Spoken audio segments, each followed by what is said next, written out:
I'm 27 years old, built up 2 barbershop. Here's the things I wish I knew at 20 years old opening my first shop. I did it when I was young, I was dumb, I thought I knew everything, putting 50K investment into a barbershop. If you're watching this could save you years and years of lessons. The first thing I wish I knew was what differentiates a barber that's gonna be successful and that's gonna be fully booked and that's gonna be making my barbershop the most money versus someone that's a slacker. So after hiring 30 to 40 different barbers in my own barbershops, here's my top lessons. I can think of my top 5 barbers and what made them stand out. The first thing you'll notice with them is that when they're doing a cut, they're so focused on that haircut. Like I have one barber, he actually wasn't even like the best hair cutter. He actually didn't even know how to section. And somehow I'm like, how is this guy so booked? So when he's doing a client, he's so focused on that client. When, let's say, I ask him a question, he doesn't even hear it. He's just so focused on serving that client and actually trying to make a conversation with the client. The top barbers, they focus on serving, either through actually getting to know the client, actually doing the cut, actually trying to just give them the best experience they can give. The second thing is they're very intentional with their time. When they're in the shop, they're either in there to cut and they're doing other productive things like following up to their clients, making content. They're just very picky to what they're spending time on. Like they don't just chill around. A lot of times you don't see them at the shop if they're not cutting hair. Literally, those are the only 2 things that I noticed with my top barbers. All right, the second lesson I wish I knew when I was 20 was I needed to create a bigger vision than just that one barbershop. So what happens with barbershops is usually barbers will eventually outgrow your barbershop. Okay, they become busy, they're stuck at a certain percentage, or they go on rent. You need a vision big enough so that there's room for others as well. So in my first barbershop, I actually didn't have this. Like we had talks on like making people owners and this and that, but we don't know what it takes for them to become owners. We just didn't have the system. So I wish I knew that in the beginning so that, okay,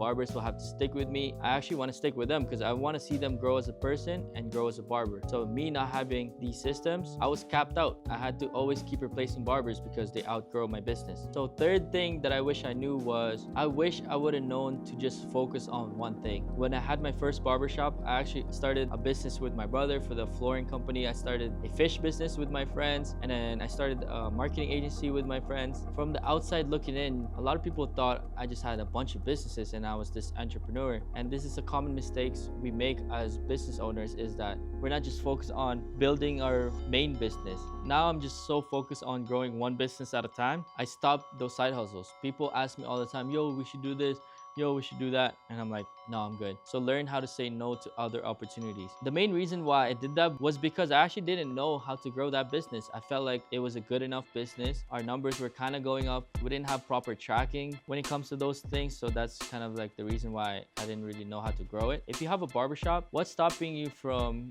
getting 20K profit and then just growing that and growing that? If you're maxed out at one shop, what's stopping you from your second shop? Is it a system issue? Do you feel like you're capped out of your market maybe? You feel like you can only open one shop in that city? Number one thing is tracking. Last thing I wish I knew was I gotta start trusting other people. I try to do everything by myself. You know the saying, if you wanna go fast, go alone. If you wanna go far, go together.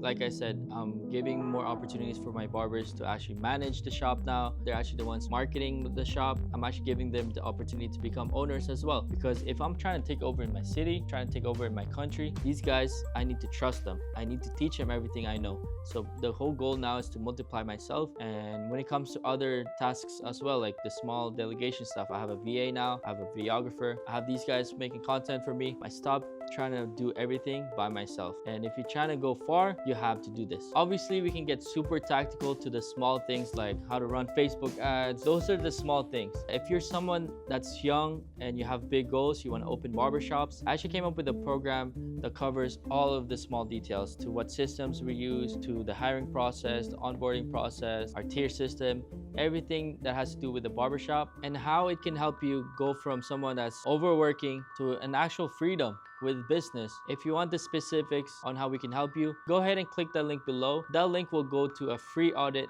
that me and my team do for you. This will give you the first 3 action steps that you should be taking in your barbershop, and then from there we can see if we can help you further. But yeah, hope this video helped. I'll see you guys on the next video. Peace.